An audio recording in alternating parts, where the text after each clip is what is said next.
Good morning na pod mga igsunan no, Ma'am and Sir minsan. Kinsa may nagkasuway og laag aning e-park sa Tagum City no. Akong gilaag suway nako akong chikiting gapon duha ka mga bata. Kaya akong gilingaw lagi kay isa agsar man makasuroy. Ug gilaag nako dito, nakita nako kung sa kanindot ang e-park nga suruyan sa mata. Nadto dagan nga dula-dulaan no. Nga kalingawan sa mga bata. Kumbaga kung isuroy ninyo mga bata ito, malingaw gay kayo sila.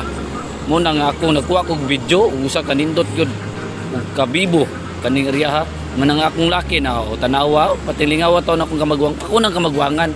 Lingaw kay siya. O kamo kung gusto mong ilag yung mga anak kanang tagaan yung tayo mabud na gamay pamilya no at mga bata para malingaw po sila sa anang nga time. Ako bata kay hilig man na siya kay dati man siya daw ni inter sa Buscaut mo na akong kabagwangan nagkakat-kat siya pero ako lang pud sa gibantayan harap ko sa kilid. Lingaw kay siya. Oh, di ba?